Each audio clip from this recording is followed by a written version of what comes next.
automatically charged as an adult offense. And so this will remain in my office and in my jurisdiction, and I assure you it'll be prosecuted to the fullest extent. I view these matters very seriously. There is nothing more important to me than the safety of our school children here in Erie County and in the city of Buffalo. And as such, even though this young kid is 15 years old, he is going to be dealt with under my jurisdiction, and I am not a good parent to have in this case when it comes to this type of matter for this young man. And so he was arraigned on one count of criminal possession in the second degree. That is a Class C violent felony, and again, it was loaded, allegedly, in a school during school hours.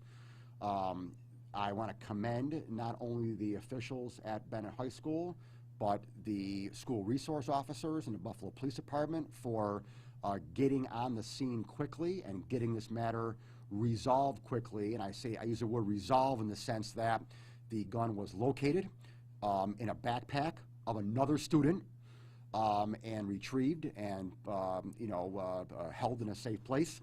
And then, based upon the great investigative work and talking to the students, it was then determined who actually brought the gun in the school. This young kid was allegedly showing it to other people in the school. He was allegedly showing it to other people for 2 days in a row. He brought it in not only today, but yesterday as well. And then one of the students saw it being kind of shown around today and did the right thing and told the school official. And that's how it came to everyone's attention. So the other juvenile whose backpack it was found in says that they don't know, that they didn't know it was a gun, that they knew that this person put something in their backpack, but they never definitively knew it was a gun. I can't prove that in a court of law beyond a reasonable doubt, and so that juvenile is off the hook for now unless I get more information.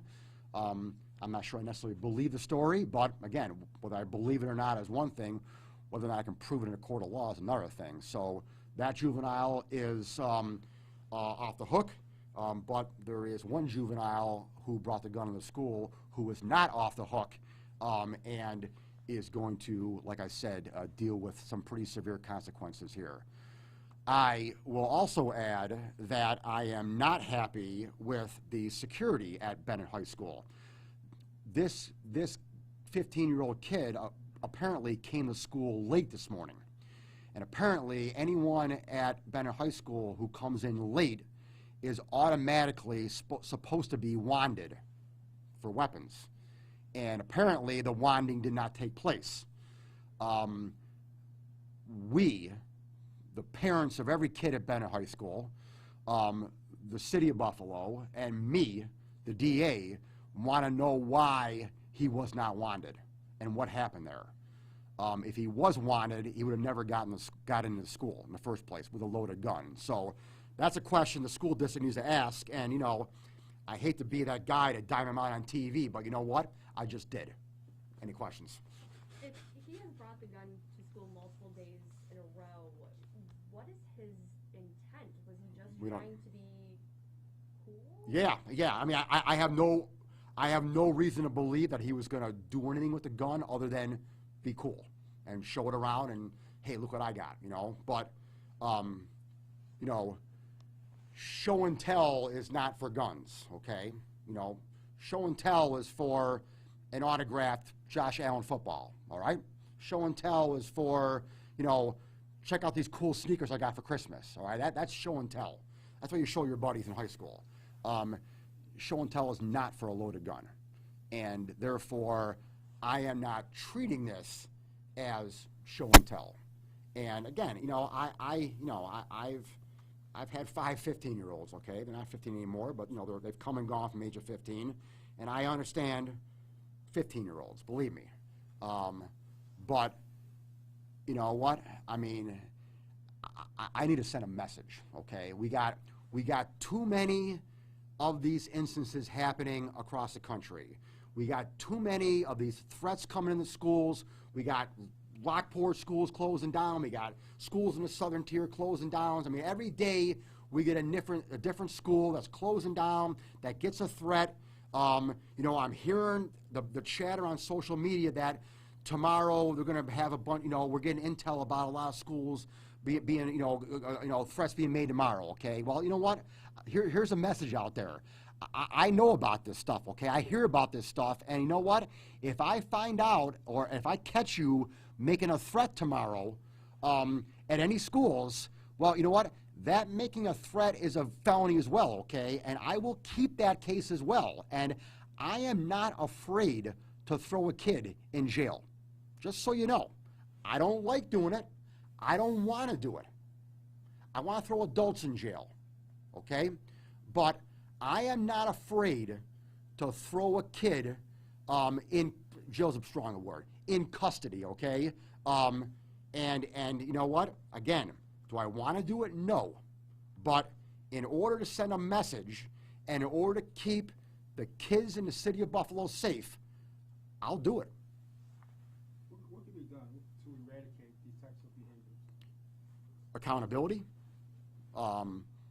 lessons. You know, we're sliding from accountability here, okay? Because there is this narrative out there that's been percolating now for the past couple of years with all this criminal justice reform talk and all these measures being taken that, you know what, the system cares more about the defendants and the people who are being arrested than the victims. Now, there weren't technically any victims here today. No one got shot, no one got hurt, but there are victims though. The school was on lockdown. It was shut down. Education was disrupted. Parents were afraid for what was going on with their kids. It was chaos. It was fear, all right? So that fear in someone's heart, in a parent's heart, in a 14-year-old or 15-year-old's heart in school, now we got a victim, okay? We might not have a shooting victim, but we got a victim though, okay? And there are victims here, and the message needs to get out there that we in law enforcement, and maybe I'm not doing good enough job about it, okay, that I want to be fair to everyone. I don't want to throw every kid away in prison, okay, and I understand kids' minds are not developed, and I'm a fair person, okay, but you know what? We got to start sending the message, we're going to hold you accountable. We're going to hold you accountable no matter how old you are.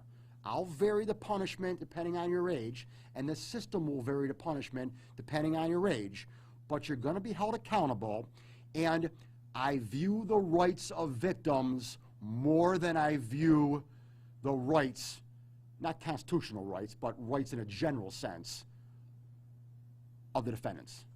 And that message is going to, I'm going to have to do a better job in getting that out there. So I'm starting right now, I guess. Can you tell us what type of gun it was? It was a handgun. Do you think the fact that he's being charged as an adult is a message in and of itself? Yes. The law allows me to do that. So that sends a message. And, you know, the weight of the charge being a Class C violent felony sends a message as well. And again, I mean, gosh, the last thing I want to do is put a mark on a 15-year-old kid with a felony for the rest of his life. You know, that's gonna affect him going to the military, going to get student loans. I mean, I get that. Okay, I don't want to hurt a 15-year-old for the rest of his or her life. But on the other hand, you can't bring a gun into school. I mean, I'm sorry. And so, you know, I have to hold. I'm going to hold him accountable. Simple as that. Do you have charges pending right now, or what? Yeah. Oh yeah. He was arrested and arraigned on the criminal possession of a weapon charge. Just one charge. One charge. Yep. He was arraigned on that charge. He said he was late to school today. Yes. He was supposed to be wanted. But Yeah. he had the weapon yesterday. Allegedly. Allegedly. Yeah. Was he late yesterday? No. So he went through normal standard screening. What do they do at that point? Do they have metal detectors at Bennett? They do not have metal detectors. I don't definitively know what the procedures are. I know they have some procedures in place, so to check the students coming in. But you have to check with the school district on what exactly that is. But they have mechanisms in place for security on a normal day, not normal day, but on normal, what do they call when I haven't been in school in 40 years. When you come to school at a normal time. So the normal start of school, they have procedures in place. What they are, I'm not sure. Now you said that the weapon was loaded, was fully loaded. I don't know how many rounds were in it. I mean, yeah, I don't know. At least one. Oh, yes. More than one. I don't know off the top of my head. Yeah, one's too many. One's enough. So, yeah, all needs one for loaded. Sure. Yep. Good. Okay. Yeah, real quick, could you talk about the arraignment of Jackson? It was muted. Nazir Jackson. Which one was that? We talked about it Monday. He had a felony hearing today, but it was adjourned till. Oh yeah, it was adjourned. So what does that mean? So is there a new date? Yep, January 13th at 2 p.m. So that means it's going to the grand jury? Well, no. Well. I mean, we feasibly could put it in into a grand jury, but before that date. But we got to make our mind up on that. Yeah, but we could if we wanted to. And so we'll make that decision. In the next 3 weeks. Okay. Yep.